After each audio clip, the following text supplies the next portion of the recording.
ఈరోజు మన victory wings ఛానల్కి వచ్చేసినటువంటి విశిష్ట వ్యక్తి డాక్టర్ చావా ఆంజనేయులు గారు. వీరు ఈఎన్టీ స్పెషలిస్ట్ అండ్ సర్జన్. హైదరాబాదులో ఏషియన్ ఈఎన్టీ కేర్ సెంటర్ పంజాగుట్టలో వీరి యొక్క హాస్పిటల్. వారు మనతో ఉన్నారు. వారితోటి చక్కటి విషయాల్ని మన ప్రేక్షకుల కోసం తెలుసుకొని పంచుకుందాం. నమస్కారం ఆంజనేయులు గారు. నమస్తే అండి. ఆంజనేయులు గారు, ఈరోజు ENT, I think ear, nose and throat, ఈ మూడింటికి చాలామంది రకరకాల సమస్యల్ని ఎదుర్కొంటూ ఉన్నారు. ఇటువంటి సమస్యల్ని మా కామన్ ప్రజలకి, కామన్గా ఉండేటువంటి వాళ్ళకి అర్థమయ్యే రీతిలో మనం కొన్ని సందేహాలను మీ ముందర తీసుకొస్తున్నామండి. వాటిని అడిగి తెలుసుకుందాం. సార్, ముందుగా ఈ చెవుల వరకు వస్తే కనుక ఒక వయసు వచ్చిన తర్వాత వారికి వినికిడి శక్తి కోల్పోతూ ఉంటారు, తగ్గిపోతూ ఉంటుంది. అది ఎందుకు అలా జరుగుతుంది? దాన్ని నివారించడానికి ఏ విధంగా మనం ముందు చేసుకోవచ్చండి? ఇప్పుడు వయసు పైబడిన వాళ్ళలో వినికిడి శక్తి తగ్గిపోతుందండి. దీన్ని ప్రెస్ బయాకోసిస్ అంటాం. ఈ ఏజ్తో పాటు ఏమవుతుందంటే మన లోపలి చెవిలో కాక్లియర్ హెయిర్ సెల్స్ అని ఉంటాయి అన్నమాట. అవి outer hair cells, inner hair cells ఉంటాయి అన్నమాట. ఈ అవుటర్ హెయిర్ సెల్స్ కామన్గా ఇనిషియల్గా ఎఫెక్ట్ అవుతాయి. కొన్ని రోజుల తర్వాత ఇన్నర్ హెయిర్ సెల్స్ ఎఫెక్ట్ అవుతాయి అన్నమాట.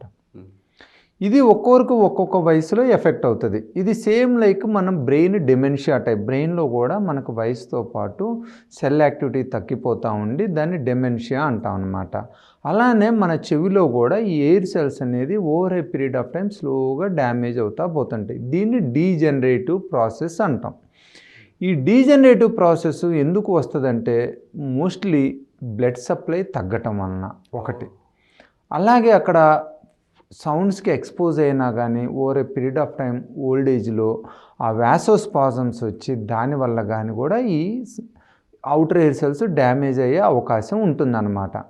ఈ అవుటర్ ఎయిర్ సెల్స్ మనం ఏది చూసినా కూడా ఆక్సిడేటివ్ సెల్ డ్యామేజ్ లేదా బ్లడ్ సప్లై తగ్గటం వలన డ్యామేజ్ అవుతుంది. ఈ బ్లడ్ సప్లై అనేది రెండు రకాలుగా తగ్గుతుంది. ఒకటి, రక్తనాళాలు అప్పటికప్పుడు క్లోజ్ కావటం, దాన్ని వాసోస్పాజం అంటాం అనమాట. ఎక్కువ చలిగాలికి వెళ్ళినా, ఆ టైంలో మనకి ఇన్ఫ్లమేషన్ వచ్చినా, ఏదైనా వైరల్ ఇన్ఫెక్షన్స్ అలాంటివి వచ్చినా, లేదంటే ఎక్కువ సౌండ్కి ఎక్స్పోజ్ అయినా కూడా ఇలాంటివి జరగవచ్చు. రెండోది ఏంటంటే థ్రాంబో ఎంబాలిక్ ఫినామినాస్ అంటాం. ఇప్పుడు మన carotid vessels, heart blood vessels, వీటిలో ఎప్పుడన్నా బ్లడ్ వెజల్స్ థిక్కెన్ అయ్యి థ్రాంబై ఫామ్ అయ్యి లేదా ఎంబోలిజం ఎథెరోస్క్లెరోటిక్ ప్యాచెస్ అయినట్టయితే అవి అప్పుడప్పుడు కొద్దిగా డిజిలాడ్జ్ అవుతూ ఉంటాయి అన్నమాట. అవి పెద్దవి డిజిలాడ్జ్ అయినాయి అనుకోండి, బ్రెయిన్లోకి వచ్చి స్ట్రోక్ ఫామ్ అవుతుంది. అవి చిన్న డిజిలాడ్జ్ అయినాయి అనుకోండి, అవి పోయి మన ఇన్నర్ ఇయర్లో ఉన్న స్మాల్ బ్లడ్ వెజల్స్లో బ్లాక్ చేస్తాయి అనమాట. వన్స్ అక్కడ బ్లడ్ సప్లై బ్లాక్ అయిపోయిందంటే ఇమీడియట్గా మనకి వినికిడి తగ్గుతూ ఉంటుంది అనమాట. ఫస్ట్లో ఏంటంటే కొన్ని సెల్సే ఎఫెక్ట్ అవుతాయి అన్నమాట. ఇట్లా మనకు స్లోగా ప్రోగ్రెసివ్గా హీరింగ్ తగ్గుతూ ఉంటుంది అన్నమాట. సో ఈ విధంగా ఈ సెల్ డీజనరేషన్ అనేది అవుతా మనకి చెవులో వినికిడి తగ్గుతూ ఉంటుంది అన్నమాట. మెయిన్గా దీనికి మనం తీసుకోవాల్సిన ప్రివెంటివ్ మెజర్స్ ఏంటంటే హెల్తీ లైఫ్ స్టైల్ అండి. హెల్తీ లైఫ్ స్టైల్ అంటే మన కొలెస్ట్రాల్ అది పెరగకుండా చూసుకోవాలి. ఈ కొలెస్ట్రాల్, ఈ ట్రైగ్లిజరైడ్స్, ఫ్యాట్లు పెరిగినాయి అనుకోండి బాడీలో, ఆ బ్లడ్ వెజల్స్ను క్లోజ్ చేస్తాయి. ఈ స్మాల్ వెజల్స్ చెవిలో ఉన్నాయి ఏంటంటే వాటికి సరౌండింగ్ బ్లడ్ వెజల్స్ కూడా లేకపోవటం వలన ఆ స్మాల్ వెజల్స్ వన్స్ ఈ ట్రైగ్లిజరైడ్స్, కొలెస్ట్రాల్తో బ్లాక్ అయినాయి అంటే అక్కడ ఉన్న హెయిర్ సెల్స్ డ్యామేజ్ అవుతాయి అన్నమాట. రెండోది ఏంటంటే వాసోస్పాజం అంటాం. వాసోస్పాజం అంటే మనం లౌడ్ సౌండ్స్కి కానీ చలిగాలికి కానీ ఎక్స్పోజ్ కావద్దు. అలా ఎక్స్పోజ్ అయినప్పుడు ఏమవుతుందంటే ఆ లోపల చెవిలో ఉన్న స్మాల్ బ్లడ్ వెజల్స్ స్పాజంలోకి వెళ్ళిపోయి బ్లడ్ సప్లై ఆ ఎయిర్ సెల్స్కి తగ్గేసి ఆ సెల్స్ డ్యామేజ్ అయిపోయి మన వినికిడి తగ్గుతుంది. మెయిన్గా ఈ రెండు. మూడోది ఏంటంటే స్ట్రెస్ నుంచి కూడా మనకి లోపల ఆక్సిడేటివ్ సెల్స్ అవి డ్యామేజ్ అయిపోయి ఆక్సిడేటివ్ రియాక్షన్స్ వచ్చేసి ఆ లోపల సెల్స్ డ్యామేజ్ అవుతాయి అన్నమాట. ఈ స్ట్రెస్ అనేది కూడా మూడోది ఇంపార్టెంట్ థింగ్ అనమాట. సో మనం హెల్తీ లైఫ్ స్టైల్ లీడ్ చేసుకుంటా లౌడ్ సౌండ్కి ఎక్స్పోజ్ కాకుండా మనకి ఏదైనా డయాబెటీస్, హైపర్ టెన్షన్, కొలెస్ట్రాల్ అలాంటి ప్రాబ్లమ్స్ ఉంటే అవి కంట్రోల్ చేసుకుంటా మనం హెల్తీ లైఫ్ స్టైల్ని లీడ్ చేసినట్టయితే మనకి ఈ చెవులో వినికిడి సమస్యలు వచ్చే అవకాశం తక్కువ ఉంటుంది. వచ్చినా కూడా చాలా లేట్ ఏజ్ అంటే 50, 60, 70లో రాకుండా 80, 90 సంవత్సరాల్లో వచ్చే అవకాశం ఉంటుంది. చాలా అద్భుతమైనటువంటి విషయాలు మా ప్రేక్షకులకు అందించారు. ఒకటి, హెల్తీ లైఫ్ స్టైల్ ఉండాలి. రెండవది ఈ సౌండ్ పొల్యూషన్ వల్ల కూడా వచ్చేటువంటి ఛాన్సెస్ ఉన్నాయి. అలాగే ట్రైగ్లిజరైడ్స్ ఎక్కువైనా, లేకపోతే కొలెస్ట్రాల్ ఎక్కువైనా వీటి వల్ల కూడా ఈ వినికిడి శక్తి కోల్పోతారనేది చాలామందికి తెలీదు. అది ఎందుకు అవుతుంది అంటే వృద్ధాప్యం వల్ల వస్తుంది అనేటువంటిలో ఉంటారు తప్ప వీట్ల లోపం వల్ల ఆ వినికిడి శక్తి పోతుంది అనేటువంటిది చాలా చక్కగా చెప్పారండి. మరి దీనికి రెమెడీస్ ఎట్లా, ఏ విధంగా తీసుకోవాల్సి వస్తుంది? సపోజ్ వినికిడి శక్తి కోల్పోయారు, వారిని ఏ శక్తి వరకు మనం ఆ మిషన్స్ పెడుతూ ఉంటారు, డిసిబుల్ సౌండ్ అని చెప్పేసి, ఎంతవరకు అయితే ఆ మిషన్స్ అనేటువంటివి పనిచేస్తాయండి, ఏ శక్తి వరకు అది పని చేయకుండా ఉంటుంది? రియల్గా ఇప్పుడు చూసినట్టయితే మనం ఈ హియరింగ్ ఎయిడ్ టెక్నాలజీ అనేది చాలా ఇంప్రూవ్ అయిందండి. మన mobile technology, other electrical technology, ఈ డిజిటలైజేషన్ వీటిలోనే మనకి హియరింగ్ ఎయిడ్ టెక్నాలజీ వల్ల చాలా ఎక్సలెంట్గా ఉందన్నమాట. మనం ఒక 15-20 సంవత్సరాల క్రితం చూసినట్టయితే హియరింగ్ లోపం ఉన్న వాళ్ళకి, వినికిడి శక్తి తక్కువ ఉన్న వాళ్ళకి హియరింగ్ ఎయిడ్ పెట్టేవాళ్ళం. కానీ వాటిలో ఎలాంటి ఫీచర్స్ లేక బేసిక్గా ఏంటంటే మనకు మైక్ టైప్లో వాల్యూమ్ పెంచినట్టు ఉండేదన్నమాట. ఆ సౌండ్ని గ్రాస్ప్ చేసి లౌడ్ సౌండ్ని ఎక్స్పోజ్ చేసేది చెవికి. దానివల్ల ఫర్దర్ డ్యామేజ్ కూడా అయ్యే అవకాశం ఉండేది. కానీ ఇప్పుడున్న కొత్త హియరింగ్ ఎయిడ్ టెక్నాలజీ అనేది చాలా అద్భుతంగా ఉందన్నమాట. హియరింగ్ ఎయిడ్ టెక్నాలజీ ఏం చేస్తుందంటే బయట పెద్ద సౌండ్ ఉన్నా, తక్కువ సౌండ్ ఉన్నా కూడా మన చెవి కంఫర్టబుల్ రేంజ్కి తీసుకొస్తుంది. రెండోది బ్యాక్గ్రౌండ్ నాయిస్ లేకుండా చేస్తుంది. ఎందుకంటే ఈ ఎలక్ట్రిక్ ఐటమ్స్ ఎప్పుడు ఏంటంటే ఏదో ఒక చిన్న సౌండ్ ప్రొడ్యూస్ చేస్తాం. మనం ఏసీ తీసుకోండి, ఇంకోటి ఏదైనా తీసుకోండి, ఆ ఎలక్ట్రిక్ ఐటమ్స్ అనేవి కొద్దిగా సౌండ్ను ప్రొడ్యూస్ చేస్తాయి. ఇప్పుడున్న ఈ హియరింగ్ ఎయిడ్ టెక్నాలజీలో ఏంటంటే ఆటో ఫీడ్బ్యాక్ అనేది వస్తుందంట, ఆటో సప్రెషన్ అనేది. ఈ ఆటో సప్రెషన్ ఏం చేస్తుందంటే ఆటోమేటిక్గా చిన్న సౌండ్స్ని కూడా మనకు లేకుండా చెవికి నార్మల్ హీరింగ్ ఉండి, అంటే మనకి ఇప్పుడు ఎలక్ట్రానిక్ ఐటమ్ పెట్టుకుంటే ఎలక్ట్రానిక్ ఐటమ్ నుంచి వచ్చే చిన్న సౌండ్ కానీ, ఇంక్లూడింగ్ ఆ వేవ్స్ కానీ, ఆ వైబ్రేషన్ కూడా లేకుండా చేస్తానమాట. ఈ అద్భుతమైన టెక్నాలజీతో ఏమవుతుందంటే మనం చిన్నపిల్లలకి ఎంతైతే నార్మల్ క్లియరింగ్ హీరింగ్ ఉంటుందో అంత అద్భుతంగా మనం మంచి హీరింగ్ ఎయిడ్ పెట్టుకొని మంచిగా వినొచ్చు అనమాట. సో ఇదేంటంటే మనం ఒకసారి ఆడియోమెట్రీ టెస్ట్ చేసుకున్నట్టయితే ఏ ఫ్రీక్వెన్సీస్లో ఎంతెంత హీరింగ్ లాస్ ఉందో చూసుకుంటే దాన్ని బట్టి మనం ఒక ప్రాపర్ హీరింగ్ ఎయిడ్ని సెలెక్ట్ చేసుకోవాలి. మైల్డ్ హీరింగ్ లాస్కి ఒక రకమైన హీరింగ్ ఎయిడ్ ఉంటుంది, మోడరేట్ సివియర్ లాస్కి ఒక రకమైన హీరింగ్ ఎయిడ్ ఉంటుంది, ప్రొఫౌండ్ లాస్కి ఒక రకమైన హీరింగ్ ఎయిడ్ ఉంటుంది.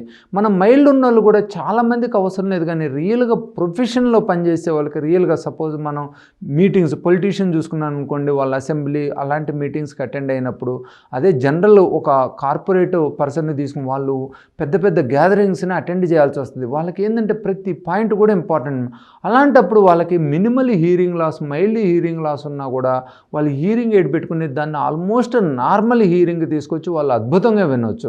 అట్లానే మనం profound hearing loss, severe hearing loss ఉన్న వాళ్ళు కూడా ఈ డిజిటల్ ప్రోగ్రామబుల్ హీరింగ్ ఎయిడ్స్ పెట్టినట్టయితే వాళ్ళు చాలా మంచిగా వింటారు. చాలామంది అంటారు మళ్ళీ కొంచెం వినికిడి తగ్గితే మనం ఏమైనా హీరింగ్ ఎయిడ్ మార్చాలండి, ఈ హీరింగ్ ఎయిడ్ ఎన్ని రోజులు పనిచేస్తాయని. ఇప్పుడున్న ఈ ప్రోగ్రామబుల్ హీరింగ్ ఎయిడ్లో ఏమవుతుందంటే మనం కొంచెం వినికిడి ఇవాళ పెట్టుకున్నాం అనుకోండి, 50 డెసిబెల్ లాస్ ఉంది, ఒక 2 సంవత్సరాల తర్వాత అది 55 డెసిబెల్స్కి వెళ్ళింది అనుకోండి, మనం దీన్ని డిజిటల్గా ప్రోగ్రామ్ చేసుకొని 55 డెసిబెల్స్కి మనం మ్యాచ్ చేసుకొని మనం అదే విధంగా నార్మల్గా వినొచ్చు అనమాట. సో హీరింగ్ ఎయిడ్ పెట్టుకుంటే అది తగ్గింది మళ్ళీ మార్చాలనేది లేదు. ఇదేంటంటే చాలా రేంజ్కి కూడా మనం ప్రోగ్రామ్ చేసుకొని అదే హీరింగ్ ఎయిడ్ను మనం వాడుకోవచ్చు. సో ఈ హీరింగ్ ఎయిడ్ మనం ఒకసారి తీసుకున్నామంటే అది 5, 10, 15 సంవత్సరాలతో కూడా చాలా మంచిగా పనిచేస్తుంది. మనం ఇన్ బిట్వీన్ వెళ్తే వాళ్ళు మంచిగా మనకు ప్రోగ్రామ్ చేసి మనకు అడ్జస్టబుల్ హీరింగ్ చేసి మనకి అద్భుతంగా వినేటట్టు చేస్తారన్నమాట. ఓహో, ఇంత చక్కటి టెక్నాలజీ వచ్చింది హియరింగ్ ఎయిడ్స్లో. ఇప్పుడు ఇంతకుముందు అయితే ఇంతలా ఉండేది కాదేమో, బట్ లేటెస్ట్ టెక్నాలజీ ఇంత గొప్పగా 15 ఏళ్ల వరకు హియరింగ్ ఎయిడ్ మిషన్ పనిచేయడం అంటే చాలా మంచి డెవలప్మెంట్ అయింది.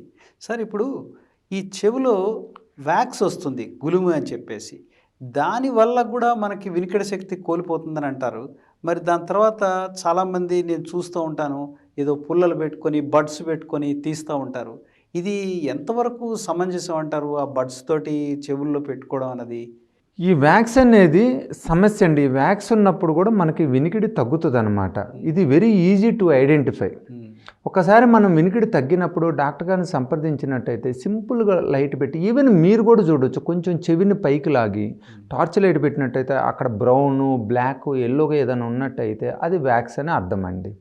యూజువల్గా అలాంటి వ్యాక్స్ ఉన్నట్టయితే ఇమీడియట్గా మనం డాక్టర్ గారిని సంప్రదించినట్టయితే ఆ డాక్టర్ గారు ఆ వ్యాక్సిన్ పూర్తిగా తీసి మనకి నార్మల్ హీరింగ్ వచ్చేటట్టు చేయొచ్చండి. వన్స్ వ్యాక్స్ తీసేసామంటే లూమిన్ అంతా పెటెంట్ అయిపోద్ది, లూమిన్లో సౌండ్ వేవ్స్ పోతే అయిపోయి టింపానిక్ మెంబ్రెయిన్ లోపల ఉన్న ఆస్కిల్స్ని వైబ్రేట్ చేసి ఏదైతే మనకి హీరింగ్ మెకానిజం ఉంటుందో ఇన్ బిట్వీన్ బ్రిడ్జ్ అంటాం, బయట తరంగాలకి లోపల ఇయర్కి బ్రిడ్జ్ అంటాం, దాన్ని ఈ వైబ్రేట్ చేసేసి మనకి నార్మల్ హీరింగ్ ప్రొడ్యూస్ చేస్తుంది.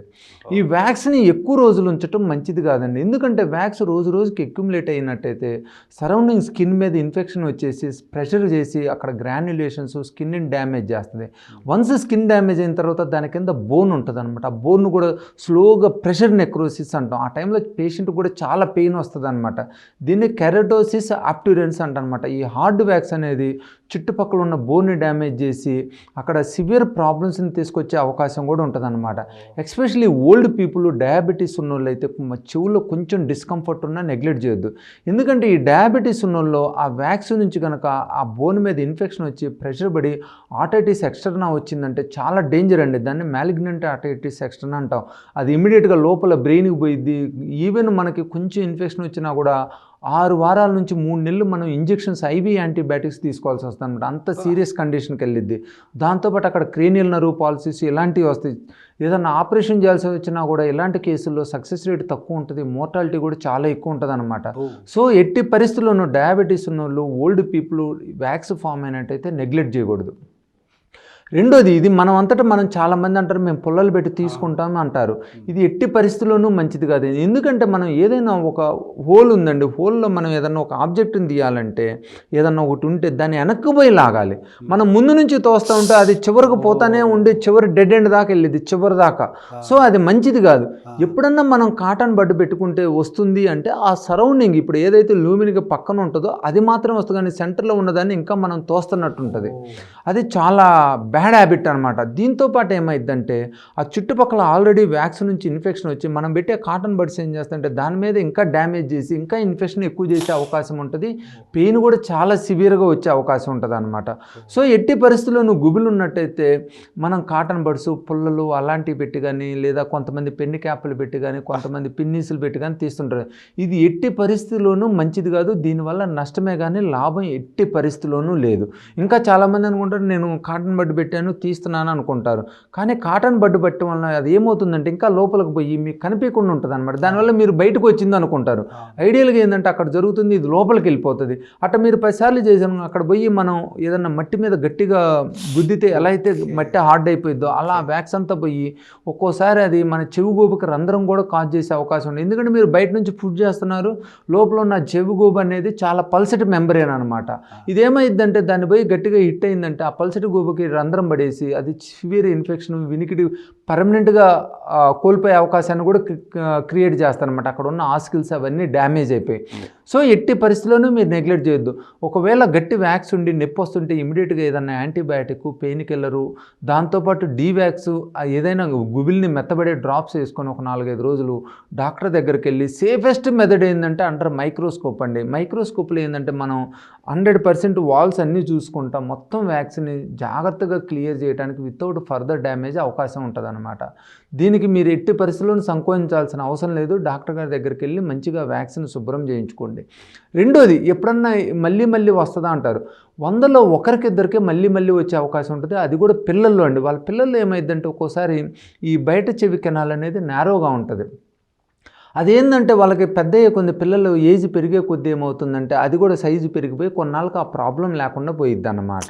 సో ఈ చిన్నపిల్లలు ఎస్పెషల్లీ ఏంటంటే గుబులు ఉంటే అవసరమైతే 3 నెలలకు 6 నెలలకు వెళ్ళి శుభ్రం చేసుకుంటే 7-8 సంవత్సరాల కల్లా వాళ్ళకి కెనాల్ అనేది పెద్దదైపోయి బయట చెవి ఇంకా ఫ్యూచర్లో వాళ్ళకి ఆ గుబిలి అక్యుములేట్ అయ్యే అవకాశం ఉండదన్నమాట. బట్ వెరీ రేర్ సిచ్యువేషన్లో మళ్ళీ చేయాల్సి వస్తుందండి. అది కూడా 2-3 సంవత్సరాలకు ఒకసారి. అలాంటి అవకాశం ఏదన్నా ఉంటే చేయాల్సి వస్తే డాక్టర్ గారి దగ్గరికి వెళ్ళి డాక్టర్ గారి దగ్గరే క్లీన్ చేయించుకోండి. మోర్ సేఫెస్ట్ వే అన్నమాట. ఇప్పుడు ఇట్లాగే సార్ చిన్నప్పుడు మేము చూసేవాళ్ళం, నెత్తికి స్నానం అది చేయించినప్పుడు చెవుల్లో నూనె పోసేవారు. మరి ఇలా నూనె పోయటాలు లేకపోతే చెవిని ఇలా మడతపెట్టి బాగా ఆడిస్తూ ఉంటారు ఈ గులిమి మెత్తపడటం కోసం అని చెప్పేసి. తర్వాత అది ఒకసారి ఎండిపోయినప్పుడు పౌడర్ లాగా కూడా బయటకు వచ్చేస్తూ ఉంటుంది ఈ గులిమి. ఇలాంటివి వేయటం మంచిదే అంటారా? మరి నోట్లో అప్పుడు కాలంలో చేసేవారు ఈ నూనె వేయడం లాంటివి ఇప్పుడు అది మంచిదేనా మరి నూనె వేయటం అలాగా? అది ఎట్టి పరిస్థితుల్లోనూ మంచిది కాదండి. ఉమ్, ఎందుకంటే సమ్ టైమ్స్ సివియర్ ప్రాబ్లమ్స్ వస్తాయి అన్నమాట. ఉమ్, దీని నుంచి ఇప్పుడు మనం అనుకుంటే చాలామందిని ఈ మధ్యలో చూశాను, ఉమ్. ఈ వేడి నూనె పోస్తారనమాట ఆ అవునండి. చెవులో. ఆ వేడి నూనె ఎట్టి పరిస్థితుల్లోనూ మంచిది కాదు. ఉమ్, ఎస్పెషలీ అక్కడ కనుక ఆల్రెడీ గుబిల్ నుంచి చుట్టుపక్కల ఇన్ఫెక్షన్ వచ్చిందంటే ఈ వేడి నూనె పోయి అక్కడ ఇన్ఫెక్షన్ ఇంక్రీజ్ చేయటమే కాకుండా చుట్టుపక్కల ఉన్న స్కిన్ని డ్యామేజ్ చేస్తాం. ఇది ఎట్టుంటుందంటే మనం పుండు మీద వేడి నూనె పోసినట్టు ఉంటుంది. ఓహో. ఇది ఎట్టి పరిస్థితుల్లోనూ మంచిది కాదు. మీకు ఏమాత్రం అవకాశం ఉన్నా ఇమీడియట్గా డాక్టర్ దగ్గరికి వెళ్ళి క్లీన్ చేయించుకోండి. మీరు అంటారు చెవిని ఇట్ట అనుకుంటే వస్తుందని. ఓన్లీ థింగ్ ఏంటంటే ఏదన్నా మైల్డ్ గుబిల్ ఉండి కొంచెం ఉన్నట్టయితే అది వస్తుంది అనమాట. అంతేగాని గుబిలి ఎక్కువగా ఉండి అది అక్యుములేట్ అయ్యి అక్కడ స్కిన్ మీద ప్రెషర్ పెట్టి అలాంటిది రాదు. రెండోది వేడి నూనె ఎప్పుడు పొయ్యొద్దండి. దాని నుంచి ఒక్కోసారి రియాక్షన్ వస్తుంది. ఈవెన్ 100లో 4-5 నష్టం జరిగినా కూడా అది మంచిది కాదు. ఎందుకంటే అది 100% సేఫ్ కాదు. ఓన్లీ గుబిలి పోస్తే కొంతమందికి మెత్తబడిద్ది అంటారు. అది ఏంది ఇన్ఫెక్షన్ లేనప్పుడు. ఆ తర్వాత కూడా డాక్టర్ దగ్గరే క్లీన్ చేయించాలండి. ఓన్లీ కొద్దిగా ఉన్నప్పుడే వస్తుంది. కొంతమంది ప్రివెన్షన్గా ఎవ్రీ వీక్ నూనె పోస్తూ ఉంటారండి. అది ఎట్టి పరిస్థితుల్లోనూ మంచిది కాదు. ఏదో ఒక రోజు దాని నుంచి మనకి సివియర్ ఇన్ఫెక్షన్ వచ్చేసి ఫెరంకిల్స్ చీముగడ్డలు చెవిలో ఫామ్ అయ్యే అవకాశం ఉంటుంది అనమాట, బయట చెవిలో. అది ఎట్టి పరిస్థితుల్లోనూ మంచిది కాదు. మోర్ సోఫిస్టికేటెడ్ ఏంటంటే చక్కగా షాప్కి వెళ్ళిపోయి ఏదన్నా వ్యాక్స్ మెత్తబడే డ్రాప్స్ తీసుకొని అది కొద్దిగా వేసుకొని దాని తర్వాత డాక్టర్ దగ్గరికి వెళ్ళి ఆ గుబిలి తీయించుకోవటం మంచి పద్ధతి అండి. ఇప్పుడు స్విమ్మింగ్ చేస్తూ ఉంటారు, మరి వాటర్ అంతా కూడా లోపలికి పోతూ ఉంటుంది ఎక్కువగా. అదేదో జస్ట్ ఇలా వేలు పెట్టేసి క్లీన్ చేసుకుంటే వచ్చిందని అనుకుంటూ ఉంటారు. అట్లా స్విమ్మింగ్ చేయటం వల్ల ఏమైనా ఇన్ఫెక్షన్స్ వచ్చే ఛాన్సెస్ ఉన్నాయా? ఆ వాటర్ లోపలికి పోయడం వల్ల అంత మంచిదా మరి? ఇప్పుడంటే ఓకే, ఏవో కొన్ని కొత్త రకాల బడ్స్ వచ్చినాయి కనుక అవి పెట్టుకుని చేస్తున్నారు. ఇప్పటివరకు అటువంటివి లేవు కదా. ఈ పల్లెటూరులో వాటిల్లో కూడా ఈ కనాల్లోనూ వాటిల్లోనూ కూడా ఈ స్విమ్మింగ్ చేసినప్పుడు పిల్లలు వాళ్ళు ఈ చెవులకి ఏం పెట్టుకోరు. దానివల్ల ఏమైనా ఇన్ఫెక్షన్ వస్తుందంటారా? యూజువల్గా ఏంటంటే 100లో 90 మందికి వాటర్ పోవటం వలన ఏమి ఇన్ఫెక్షన్ రాదండి. ఎందుకంటే హెల్తీ స్కిన్ ఉన్నప్పుడు ఎట్టి పరిస్థితుల్లోనూ ప్రాబ్లం లేదు. Healthy skin that is very important అన్నమాట.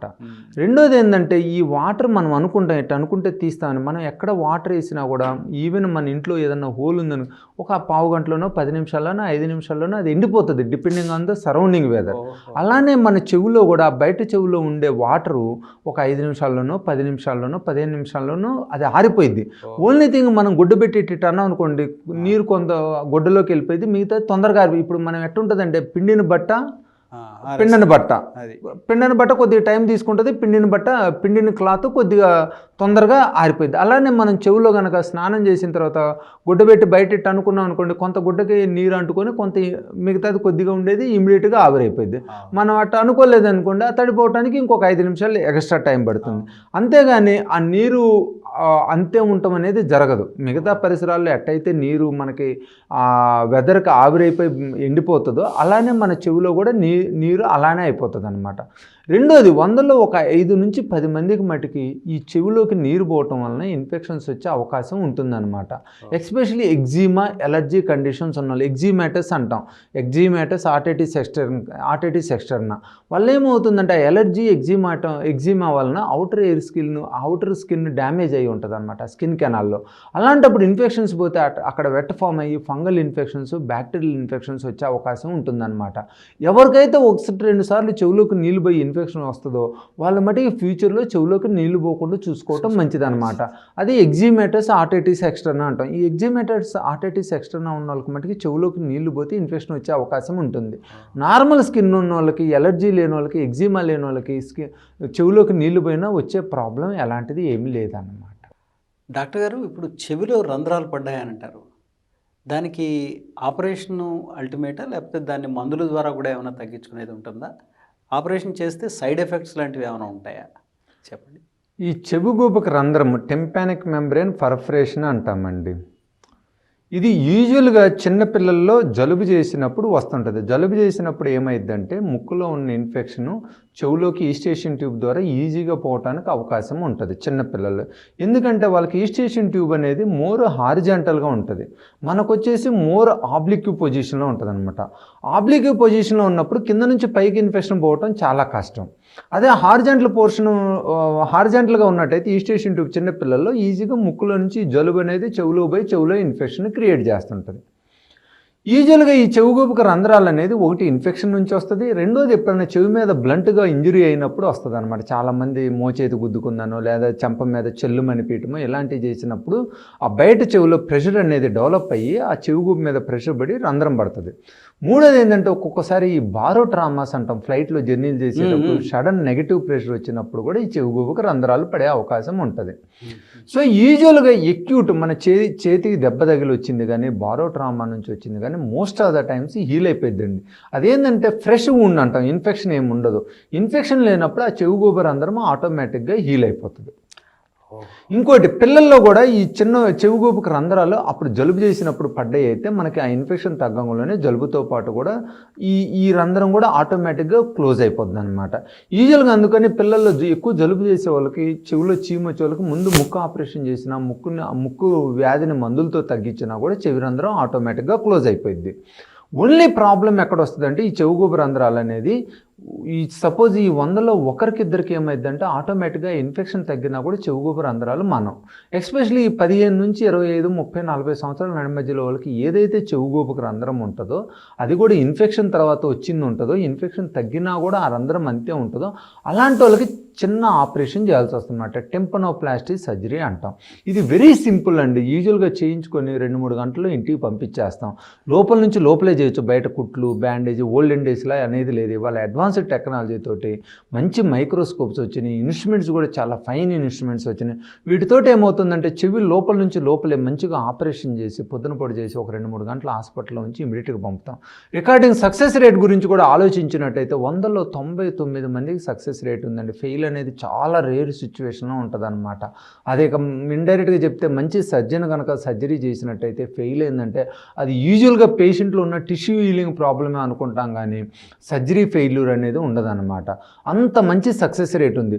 సో చెవిగూపుకి రంధ్రాలు పడ్డట్టయితే మనం మందులు ఆడుకొని యూజువల్గా మందులతో తగ్గినట్టయితే ఓకే, తగ్గినట్టయితే ఇన్ఫెక్షన్ తగ్గిన తర్వాత సింపుల్ ఆపరేషన్ ద్వారా మనం ఆ హోల్ని క్లోజ్ చేసినట్టయితే మోర్ ఇంపార్టెంట్ థింగ్ ఏంటంటే ఆ హోల్ అంతే ఉన్నట్టయితే మళ్ళీ ఇన్ఫెక్షన్స్ వచ్చే అవకాశం ఉంటుంది. మళ్ళీ ఇన్ఫెక్షన్స్ వచ్చినాయి అంటే మళ్ళీ మనకి వినికిడి ఫర్దర్ తగ్గే అవకాశం ఉంటుంది అనమాట. ఇప్పుడు చేయించుకోకపోతే తర్వాత చేయించుకోవచ్చు, 1 year 2 years 3 years అంటుంటారు. చేయించుకోవడం వలన మెయిన్ నష్టం ఏమవుతుందంటే మధ్యలో ఎప్పుడు ఇన్ఫెక్షన్ వచ్చినా కూడా మనకి మళ్ళీ వినికిడి తగ్గే అవకాశం ఉంటుందన్నమాట. అటు గ్రాడ్యువల్గా ప్రోగ్రెసివ్గా వినికిడి తగ్గే అవకాశం ఉంటుంది. ఒక్కసారి అది నరం కనుక ఎఫెక్ట్ అయిందంటే మళ్ళీ ఆ వినికిడి వాపసు కూడా రాదు. సో ఎట్టి పరిస్థితుల్లో ఈ రంధ్రం ఉన్న వాళ్ళు నెగ్లెక్ట్ చేయకుండా సింపుల్గా ఆ రంధ్రాన్ని క్లోజ్ చేసుకున్నట్టయితే ఫ్యూచర్ ప్రాబ్లమ్స్ని, ఫ్యూచర్ హీరింగ్ లాస్ని అన్నిటిని కూడా మనం ప్రివెంట్ చేసుకోవచ్చు. సార్ ఇప్పుడు మీరు చక్కటి విషయాలు చెప్పారు. ఇందాక మాటల్లో అన్నారు ఈ ఫ్లైట్ ఎక్కినప్పుడు చెవుల్లో శబ్దం చాలా ఒక హోర్ వచ్చినట్టుగా మనకు బయట శబ్దాలు వినబడినట్టుగా ఉంటాయి. నాకు కూడా ఇది చాలా అనుభవపూర్వకంగా జరిగింది. ఎన్నోసార్లు నేను ఫ్లైట్ దిగేటప్పుడు ఆటోమేటిక్గా కింద దిగ్గానే మళ్ళీ మామూలు స్థితికి వస్తూ ఉంటుంది. మరి ఈ ఒక శబ్దం లాంటిది వస్తూ ఉంటుంది చెవుల్లో. ఆ శబ్దం ఎందుకు వస్తుందంటారు అసలు? యాక్చువల్గా బయట ప్రెషర్ వల్లే వస్తుందా లేకపోతే వేరే ఏమైనా కారణాలు ఉన్నాయా? యూజువల్గా ఇది ఏమవుతుందంటే ఫ్లైట్లో ఎవరికైతే మనం ఈస్టేషన్ ట్యూబ్ అంటాం అనమాట, అది ముక్కుకి చెవి కనెక్టింగ్ ట్యూబ్, ఇది కొంచెం వీక్గా ఉందనుకోండి, ఈస్టేషన్ ట్యూబ్ డిస్ఫంక్షన్ అంటాం. యూజువల్గా ఈ వీక్ ఉన్న వాళ్ళకి ఏమవుతుందంటే ఎస్పెషలీ మనం ఫ్లైట్ కిందకు వచ్చేటప్పుడు ఆ ట్యూబ్ అనేది కొలాప్స్ అయిపోయింది. మనకి ఏదైతే రబ్బర్ పీకలు కొలాప్స్ అవుతాయో ప్రెషర్ అటు ఇటు ఈక్వల్ లేనప్పుడు అలా కొలాప్స్ అవుతుంది అనమాట. అలా కొలాప్స్ అయినప్పుడు ఏమైందంటే మన చెవి డ్రమ్ అనేది, ఇయర్ డ్రమ్ అంటే టెంపానిక్ మెంబ్రేన్, చెవి గూబ ఈ నెగిటివ్ అయిపోయింది. మనం ఏదైతే ఇప్పుడు ఏదన్నా గాలి ఉండి ఒక పైప్లో మనం దాన్ని కనుక లూజన్ చేసామంటే ఈ గాలి కిందకి వెళ్తే ఎట్టయితే ఇది అయిద్దో అలా అయిద్ది. అది ఒక స్టేజ్ దాటిన తర్వాత ఏమవుతుందంటే ఆ ప్రెషర్ వేరియేషన్ చెవి గూబ అనేది ఇంకా బాగా రిట్రాక్ట్ అయ్యి స్ట్రెచ్ అయిపోయి అక్కడ మనకు బాగా సివియర్ పెయిన్ వస్తుంది. ఆ పెయిన్తో పాటు రిట్రాక్షన్ అయినప్పుడు ఏంటంటే మనకి హీరింగ్ కూడా తగ్గినట్టు ఉంటుంది అనమాట. ఎందుకంటే అక్కడ వైబ్రేషన్ సరిగా ఉండవు. ఎప్పుడైతే మనకి వినికిడి కూడా తగ్గిద్దో అక్కడ చెవిలో గుయ్యమని సౌండ్ రావటం, ప్రెషర్ రావటం, ఫుల్నెస్ రావటం జరుగుతుంటుంది అనమాట. ఎవరికైతే ఈ స్టేషన్ ట్యూబ్ డిస్ఫంక్షన్ ఉంటుందో ఫ్లైట్ పైకి వెళ్ళేటప్పుడు కానీ ఎస్పెషల్లీ కిందకి దిగేటప్పుడు ఈ నెగిటివ్ ప్రెషర్ డెవలప్ అయ్యి చెవులో ఆ వినికిడి తగ్గటము, చెవిలో నొప్పి రావటం, గుయ్యమని సౌండ్ రావటం, ఫుల్నెస్ రావటం, తలనొప్పి కూడా ఒక్కోసారి వస్తుంటుంది అన్నమాట. దీనికి మెయిన్గా ఇలా ఎక్స్పీరియన్స్ అయ్యే వాళ్ళు ఏం చేయాలంటే మనం ఫ్లైట్ ఎక్కే ముందు డ్రాప్స్ ఉంటాయి, డీకంజెస్టెంట్ నేసల్ డ్రాప్స్ అంటాం. అవి 4 చుక్కలు ఇటు అటు వేసుకొని దాంతోపాటు వేడి నీళ్ళ ఆవిరి పట్టుకొని ఫ్లైట్ ఎక్కితే అట్నే ఫ్లైట్ డ్యూరింగ్ జర్నీ కూడా ఎవ్రీ 4-5 అవర్స్కి మనం ఆ ముక్కులో డ్రాప్స్ వేసినట్టయితే ఆ ఈస్టేషన్ ట్యూబ్ని పెటెంట్గా ఉంచిద్ది అనమాట. సెకండ్ థింగ్ ఏంటంటే మనం ఆ ఫ్లైట్ జర్నీలో కూడా ఇన్ బిట్వీన్ ఎస్పెషలీ పైకి వెళ్ళే ముందు ఒక 10 నిమిషాల ముందు మనం ఫ్లైట్లో కూర్చోంలోనే బబుల్ గమ్ కానీ ఏదన్నా మౌత్ మూమెంట్స్ ఇస్తూ ఉన్నట్టయితే ఆ ఈస్టేషన్ ట్యూబ్ అనేది కొలాప్స్ కాకుండా ఉంటుంది. అట్నే ఎస్పెషలీ మనం దిగేటప్పుడు ఫ్లైట్ డిసెండ్ అయ్యేటప్పుడు ఒక 5-10 నిమిషాల ముందు నుంచి మనం జా మూమెంట్స్ ఇచ్చుకుంటా బబుల్ గమ్ తిని కానీ లేదా జనరల్గా అట్ట అనుకుంటా కానీ మూమెంట్స్ ఇచ్చుకుంటా ఉంటా. దాంతోపాటు మనం ఆ డ్రాప్స్ కనుక ముక్కులు వేసుకున్నట్టయితే ఆ ఈస్టేషన్ ట్యూబ్ అనేది ఎక్యూట్ కొలాప్స్ కాకుండా అది మూమెంట్ ఇస్తా, some air between nose and ear pass చేస్తా మనకు చెవిలో నెగిటివ్ ప్రెషర్ రాకుండా బారో ట్రామా లేకుండా ఉంటుంది అనమాట. సో ఈ విధంగా మనం ఫ్లైట్ దిగేదాకా చేసినట్టయితే మనకి దాని నుంచి వచ్చే ఎఫెక్ట్స్ లేకుండా చెవిలో నొప్పి కానీ చెవిలో నిండుతనం కానీ గుయ్యమనే సౌండ్ కానీ వినికిడి తగ్గటం కానీ లేకుండా ఉంటుంది అనమాట. యూజువల్గా ఇది టెంపరీ ఫినామినా, దాన్ని కూడా మనం ఈ విధంగా ప్రికాషన్స్ తీసుకొని దాన్ని మనం అవాయిడ్ చేయొచ్చు. ఇప్పుడు చెవి గురించి చెప్పారు. అదేవిధంగా ఇక గొంతు దగ్గరికి వస్తే గొంతులో ధ్వని కోల్పోతూ ఉంటారు ఒక్కోసారి. తర్వాత రెండవది గురక అనేటువంటిది ఒకటి ఎక్కువగా వస్తూ ఉంటుంది. ఈ రెండింటికి కారణాలు ఎందుకు, ఆ ధ్వని ఎందుకు కోల్పోతూ ఉంటారు, ఆ గరగర అనేటువంటి శబ్దం ఎందుకు వస్తుంది అనేది మాకేమన్నా ప్రేక్షకుల కోసం. ఇప్పుడు వాయిస్ ప్రాబ్లం అంటే hoarseness is entirely different thing అండి. గురక, స్నోరింగ్ ఇది ఎంటైర్లీ డిఫరెంట్ థింగ్. ఇప్పుడు యూజువల్గా మనకి ఎక్కువ మందికి ఈ మాట మారటం ఏంటంటే వోకల్ కార్డు చేంజెస్ అంటాం. ఈ వోకల్ కార్డులో రకరకాల ప్రాబ్లమ్స్, రకరకాల వాయిస్ చేంజెస్ మనకు కనిపిస్తాయి. దీంట్లో ఫస్ట్ మనం చూసినట్టయితే వోకల్ కార్డు పెరాలసిస్ అంటాం. వోకల్ కార్డు పెరాలసిస్ అంటే గొంతులో 2 వోకల్ కార్డ్స్ ఉంటాయి. ఆ 2 వోకల్ కార్డులో ఒక కార్డు పనిచేయదు. సాధారణంగా ఉండే ప్రాబ్లం ఇదన్నమాట. ఈ వోకల్ కార్డు పెరాలసిస్ మనకి ఎప్పుడైనా చిన్న జలుబు నుంచి కూడా వచ్చే అవకాశం ఉంటుంది. అంటే వైరల్ లెరింజైటిస్ అంటాం, viral recurrent laryngeal nerve infection అంటాం అనమాట. ఈ వోకల్ కార్డు పెరాలసిస్ వచ్చినప్పుడు యూజువల్గా ఒక 5 నుంచి వారం రోజుల్లో రికవరీ అయ్యిద్దండి.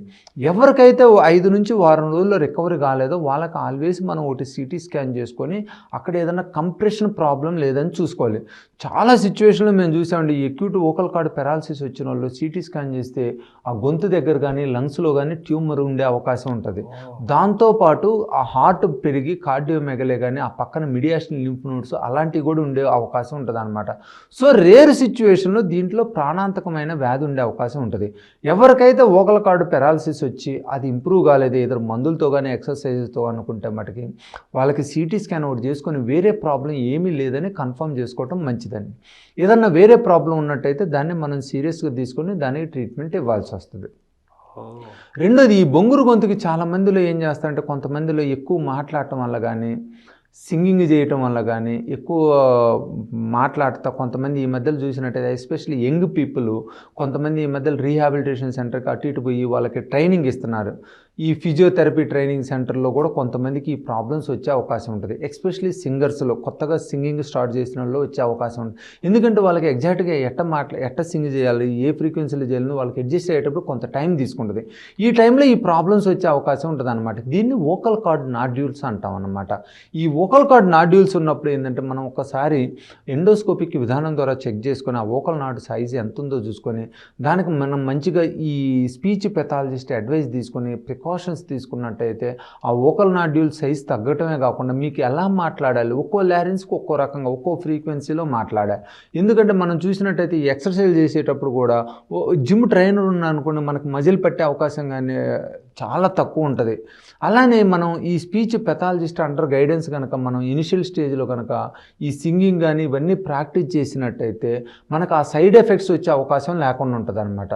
సో యూజువల్గా ఏంటంటే ఎవరైతే సింగింగ్కి వెళ్తున్నారో ఎవరైతే ఉపన్యాసాలు ఇద్దామో ఇనిషియల్గా వాళ్ళు కనుక ఈ speech pathologist speech language pathologist వాళ్ళ అడ్వైస్ తీసుకున్నట్టయితే వాళ్ళకి ఎలాంటి సైడ్ ఎఫెక్ట్స్ కూడా రాకుండా ఉంటాయి. మనం ఇది కనుక నెగ్లెక్ట్ చేసినట్టయితే ఈ నాడ్యూల్స్ కాస్త పాలిప్స్లా ఫామ్ అవుతాయి. వన్స్ పాలిప్స్ ఫామ్ అయినాయి అంటే మనం ఎలాంటి ప్రికాషన్స్ తీసుకున్నా అవి తగ్గవన్నమాట. దానికి మైక్రో లెరింజల్ సర్జరీ ద్వారా ఆ మైక్రోస్కోప్ తోటి లెరింగోస్కోప్ పెట్టి మంచిగా ఆ ఓకల్ కార్డున పాలిప్ తీసేస్తాం అనమాట. సో మెయిన్గా ఏంటంటే సింగర్స్ కానీ ఏదైనా వాయిస్ యూజ్ చేసే వాళ్ళు ఇనిషియల్గా 1-2 సిట్టింగ్స్ ఈ స్పీచ్ లాంగ్వేజ్ పెథాలజిస్ట్తో కనుక అడ్వైస్ తీసుకొని ఆ ప్రికాషన్స్ ఫాలో అవుతా చేసినట్టయితే వాళ్ళకి ఎలాంటి నష్టం జరగదు అనమాట. రెండోది గురక సమస్యకు వచ్చినట్టయితే గురక ఎంటైర్లీ డిఫరెంట్ థింగ్ అండి. ఈ గురక ఏంటంటే బేసిక్గా మనం నిద్రపోయేటప్పుడు నాయిసీ బ్రీతింగ్ అంటాం.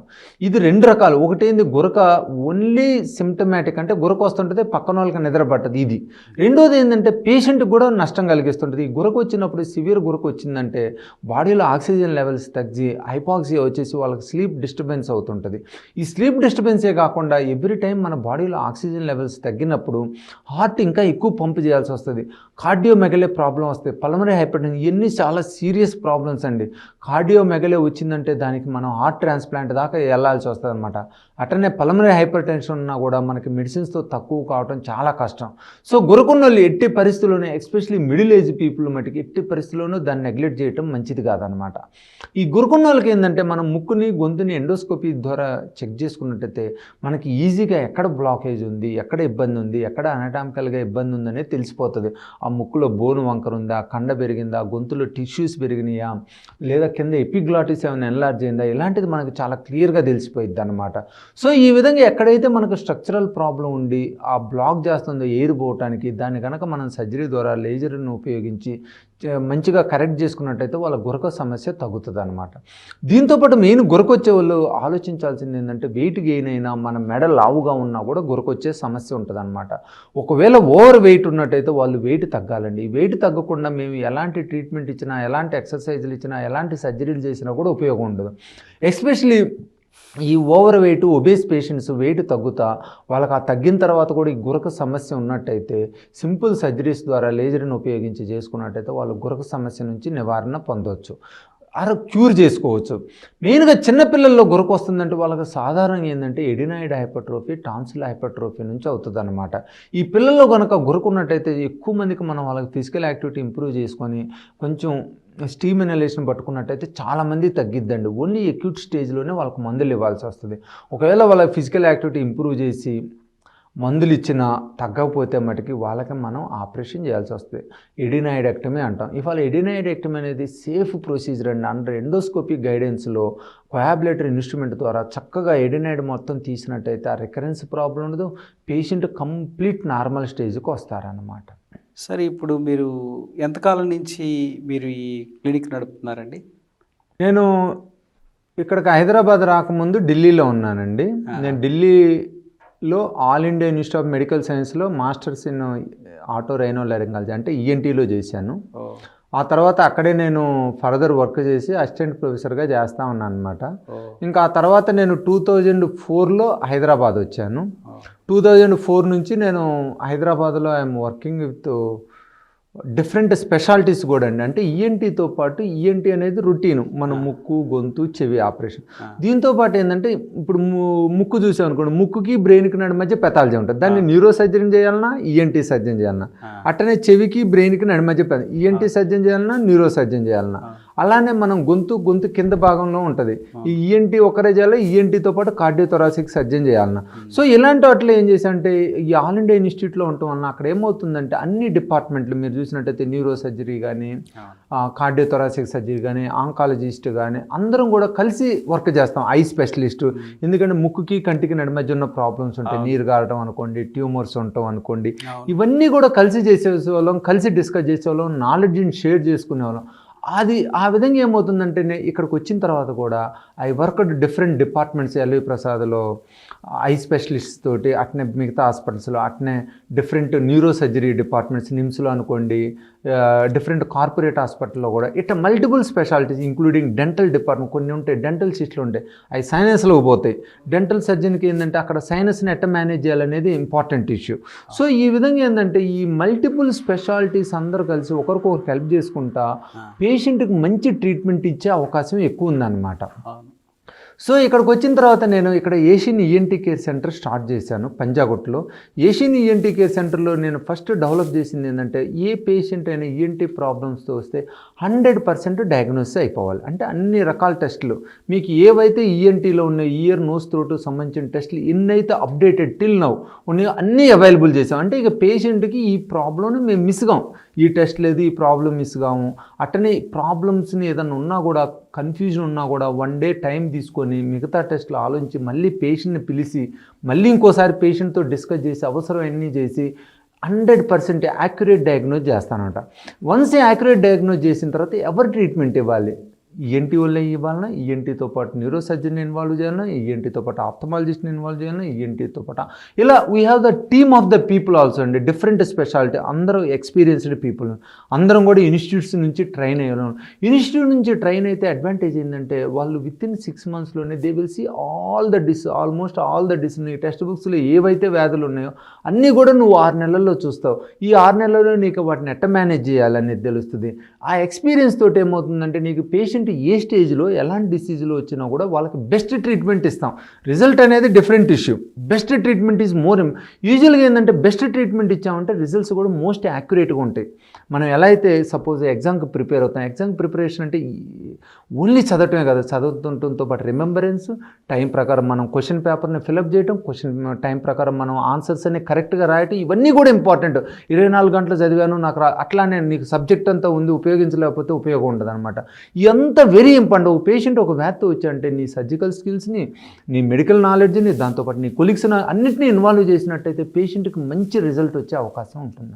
సో ఏషియన్ ఈఎన్టీ ఇన్స్టిట్యూట్ అనేటువంటిది చెవి, గొంతు, ముక్కుకి సంబంధించి అన్ని రకాల డయాగ్నోస్ని కూడా చేయగలిగేటువంటి అద్భుతమైన క్లినిక్ పంజాగుట్టలో అందరికీ చేరువలో ఉంది. చాలా అద్భుతం అండి.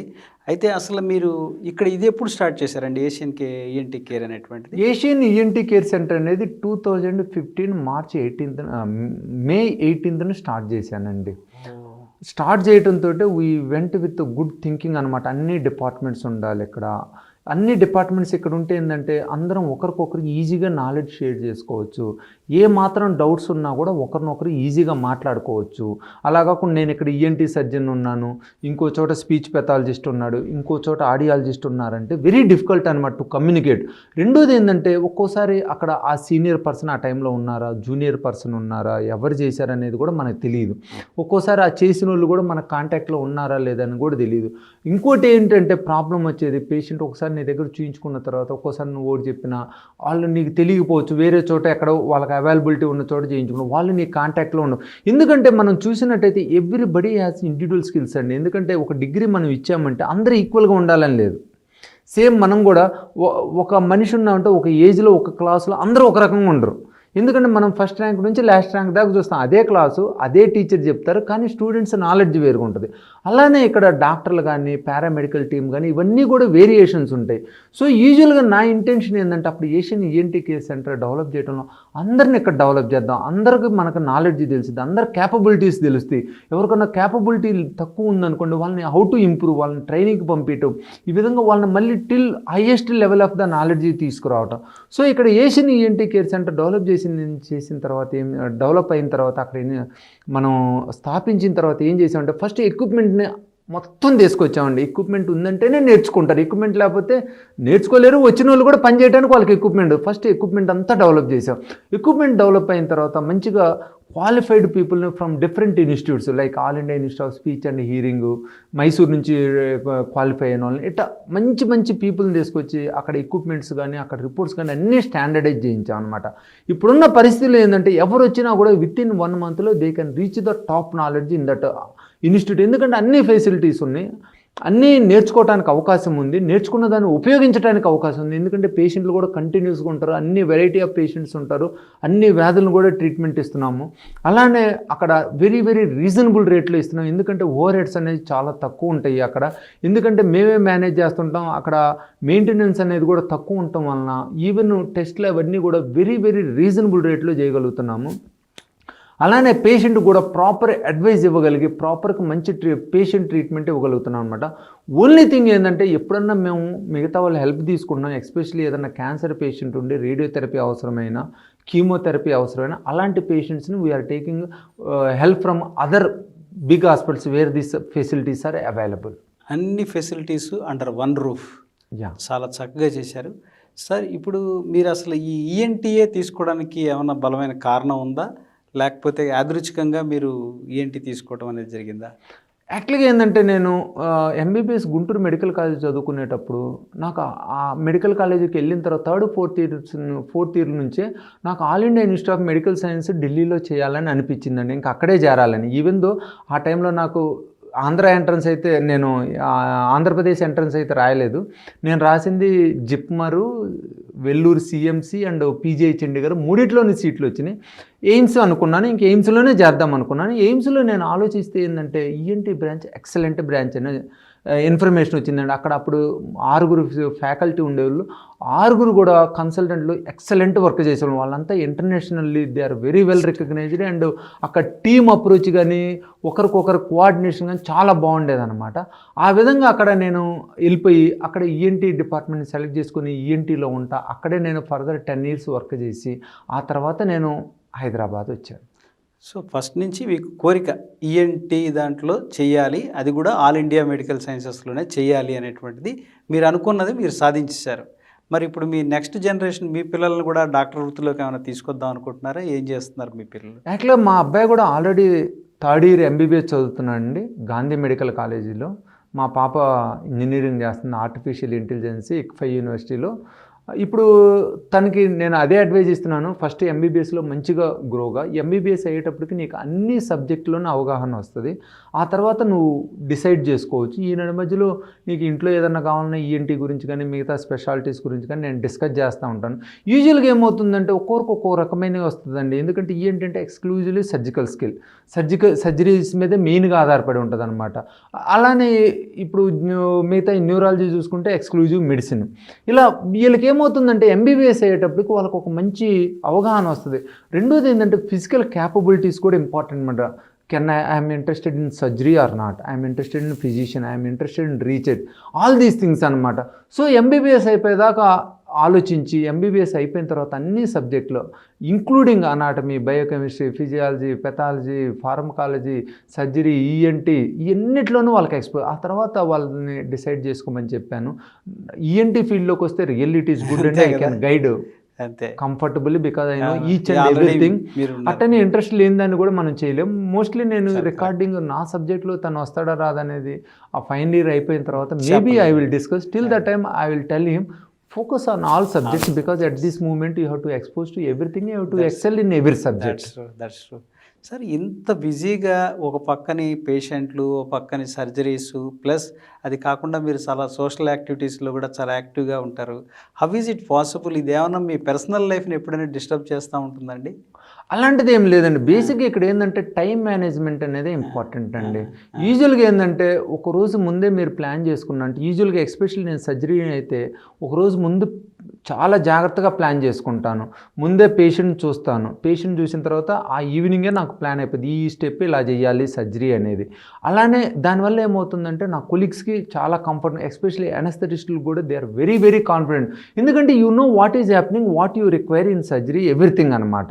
ఈ విధంగానే లైఫ్ స్టైల్లో కూడా మంచిగా ప్లాన్ చేసుకోవచ్చు. నెక్స్ట్ డే ఏం చేయబోతున్నావు, పొద్దుట సాయం దాకా 1 or 2% రేర్గా ఎమర్జెన్సీస్ వస్తే చేంజ్ కావచ్చు. మోస్ట్ ఆఫ్ ద టైమ్స్ ఏంటంటే మీరు ఒక ప్లాన్డ్గా డిసిప్లిన్డ్గా ఉంటే మటుకు మోస్ట్ ఆఫ్ ద టైమ్స్ మీరు మీ పర్సనల్ లైఫ్ని, ప్రొఫెషనల్ లైఫ్ని, సోషల్ లైఫ్ని కూడా చాలా హ్యాపీగా చాలా మంచిగా చేసుకోవచ్చు అనమాట.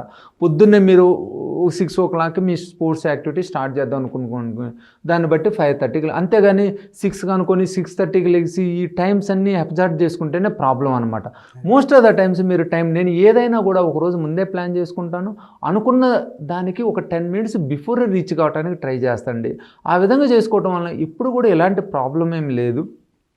మంచిగా మీ సోషల్ యాక్టివిటీస్ కానీ, అవుట్ సైడ్ యాక్టివిటీస్ కానీ, ప్రొఫెషనల్ యాక్టివిటీస్ కానీ, మీ spending with family, friends and everything it is very easy to do it. Only thing ఏంటంటే పంక్చువాలిటీ ఉండాలి, టైం మెయింటైన్ చేసుకోవాలి, అనుకున్నది అనుకున్నట్టుగా అయిపోయేటట్టు మీ అంతటా మీరు చేసుకోవాలన్నమాట. సో ప్లాన్డ్, అదే మీ సక్సెస్కి కారణం అని నేను అనుకుంటున్నానండి. సార్ ఇప్పుడు సబ్జెక్టులోకి వస్తే మనం ఇందాక మాట్లాడుకున్నాం చెవి గురించి, గొంతు గురించిను. ఇప్పుడు ఈ సైనసిస్ ప్రాబ్లం అని చెప్పేసి అంటారు చాలామంది. అంటే మనకి ఈ గొంతు, ముక్కు, చెవి ఈ 3 నర్వ్స్‌లకి సంబంధించినటువంటిది బహుశా ఇది ఒకటే సబ్జెక్ట్ డాక్టర్ అయి ఉంటారు. ఇంక దేనికైనా ప్రతిదానికి హార్ట్‌కి హార్టు, లేకపోతే లివర్‌కి లివరు ఇట్లా దేనికి దానికి డాక్టర్స్ ఉన్నారు గానీ 3 ఆర్గాన్స్‌కి కలిపి ఉండేటువంటిది ఏకైక వృత్తి అనేటువంటిది ఈఎన్టీ స్పెషలిస్ట్‌లే. మరి ఈ సైనసిస్ అనేటువంటి ప్రాబ్లం దేనివల్ల వస్తుంది? దాని నివారణ ఉపాయాలేంటి? మీరేమైనా కొంచెం చెప్పగలరు? సైనసైటిస్ ఇది చాలా కామన్ ప్రాబ్లం అండి. ప్రతి ఒక్కరు కూడా ముక్కు మూసిపోయినా, ముక్కులమ్మటి కారినా, తలనొప్పి వచ్చినా సాధారణంగా ఫస్ట్ వాళ్ళకి గుర్తొచ్చేది కానీ, వాళ్ళకి అనిపించేది కానీ సైనసైటిస్ అనండి. ఇది నిజం కూడా. ఎందుకంటే ఈ సైనసైటిస్ నుంచి ముక్కు మూసిపోవటం, ముక్కులమ్మటి కారటం, తలనొప్పి రావటం, ఫేషియల్ ఫుల్నెస్, వీళ్ళలో కొంతమందికి వినికిడి తగ్గటం, గొంతు ఇరిటేషన్ రావటం, గొంతులో మాట మారటం, గొంతులోకి సెక్రీషన్స్ ఇలా రకరకాల ప్రాబ్లమ్స్ వస్తాయి అన్నమాట. చాలామంది అంటారు ముక్కు మూసిపోవట్లేదు కదండి, సైనస్ ఉందా లేదా అంటుంటారు. వీటిలో ఏ సిమ్టమ్స్ ఉన్నా కూడా సైనసైటిస్ ఉండే అవకాశం ఎక్కువగా ఉంటుందండి. మెయిన్గా ఈ సైనసైటిస్ రావడానికి కారణం 2 రకాలండి. ఒకటి మన ముక్కులో ఉన్న అనటామికల్ అబ్నార్మాలిటీ కావచ్చు, రెండోది మోర్ ఇంపార్టెంట్ థింగ్ ఏంటంటే ఎలర్జీ. ఈ ఎలర్జీ ఉన్నోళ్ళు ఈవెన్ దో ఆస్తమా రావడానికి ముందు కూడా సైనస్ ప్రాబ్లం ఉంటుంది.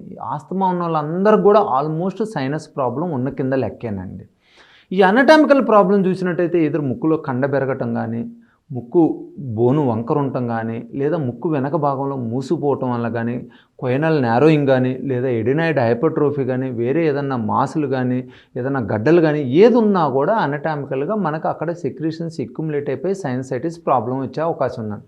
మోర్ ఇంపార్టెంట్ థింగ్ ఏంటంటే ఎలర్జీ ప్రాబ్లం ఉన్న వాళ్ళకి ఆల్మోస్ట్ అందరూ కూడా ఈ అది ఇంటెన్సిటీ మారొచ్చండి. ఏదైనా సింపుల్గా తుమ్ములు రావటం, ముక్కులో కారటమా, లేదా ముక్కు మూసిపోయి ఎక్కువ తుమ్ములు వస్తాయి, ఇలాంటి ప్రాబ్లం, దాంతోపాటు తలనొప్పి వస్తూ ఉంటామా అనేది depending on the intensity of the problem, ఆ పర్సన్ ఫిజికల్ యాక్టివిటీ, ఆ పర్సన్ ఉన్న ఇమ్యూనిటీ మీద కూడా ఆధారపడి ఉంటుంది అన్నమాట. మనం ఇక్కడ ఈ సైనసైటిస్ ఉన్న వాళ్ళు ఏంటంటే మెయిన్గా మనం డయాగ్నోజ్ చేసుకోవాల్సింది సైనసైటిస్కి కారణం ఏంటి, అనటామికల్ ప్రాబ్లమా, ఎలర్జీ ప్రాబ్లం. అనటామికల్ ప్రాబ్లం ఉన్నట్టయితే ఖచ్చితంగా మనం అది సర్జరీ చేసి సింపుల్గా లేజర్ తోటి, ఎండోస్కోప్స్ తోటి అనటామికల్ ప్రాబ్లం కరెక్ట్ చేసినట్టయితే వాళ్ళకి ఆ సైనసైటిస్ నుంచి మంచిగా రిలీఫ్ వస్తుందండి. ఎలర్జీ ప్రాబ్లం మోర్ ఇంపార్టెంట్ అండి. ఎందుకంటే దీన్ని కనుక మనం ప్రాపర్గా కంట్రోల్ చేసుకోపోయినట్టయితే ఎలర్జీకి ఫంగల్ సైనసైటిస్ డెవలప్ అయ్యి ఆ ఫంగల్ సైనసైటిస్ ఇన్ఫెక్షన్ క్రానిక్ అయినట్టయితే సరౌండింగ్ బోన్కి ఇన్ఫెక్ట్ అవుతుంది, ఐలోకి స్ప్రెడ్ అయ్యే అవకాశం ఉంటుంది, బ్రెయిన్లోకి స్ప్రెడ్ అయ్యే అవకాశం ఉంటుంది. ఈవెన్ మనం చాలా క్రానిక్ అయినట్టయితే మనం ట్రీట్మెంట్ ఇచ్చినా కూడా పూర్తిగా రికవరీ అయ్యే అవకాశం సిమ్టమాటిక్గా చాలా తక్కువ కూడా ఉండే అవకాశం ఉంటుంది అనమాట.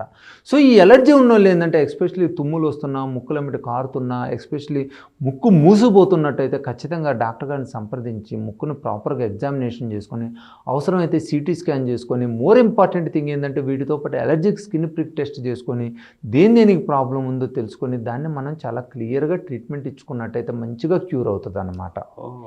సపోజ్ తుమ్ములు వస్తా, ముక్కులమ్మటి కారుతుంది, ఎండోస్కోపీలో పాలిప్స్ కానీ అలాంటివి ఏమి లేనట్టయితే వీళ్ళకి ఎలర్జిక్ స్కిన్ ప్రిక్ టెస్ట్ ద్వారా ఎగ్జాక్ట్గా దేనికి ఎలర్జీ ఉంది, ఎంత ఇంటెన్సిటీలో ఉంది, ఎస్పెషలీ కామనెస్ట్ ఏంటంటే హౌస్ డస్ట్లు, మైట్లు అంటామండి. వీటికి ఎలర్జీ కనుక మనం మంచిగా ఇమ్యూనోథెరపీ తీసుకున్నట్టయితే చాలామంది క్యూర్ అవుతుంది, పర్మనెంట్ కూడా రిలీఫ్ వచ్చే అవకాశం ఉంది. వీళ్ళు సింపుల్గా లైఫ్ స్టైల్లో మంచిగా ప్రాణాయామం చేసుకుంటా, బ్రీతింగ్ ఎక్సర్సైజ్ చేసుకుంటా, కొంచెం ఫిజికల్ యాక్టివిటీ చేసుకుంటా, బాడీ వార్మప్ చేసుకుంటా, ఇంటిని పరిశుభ్రంగా ఉంచుకుంటా, ఇమ్యూనోథెరపీ తీసుకున్నట్టయితే వీళ్ళు మంచి క్యూర్ అయిపోయి నార్మల్ లైఫ్ స్టైల్ లీడ్ చేసుకుంటారు.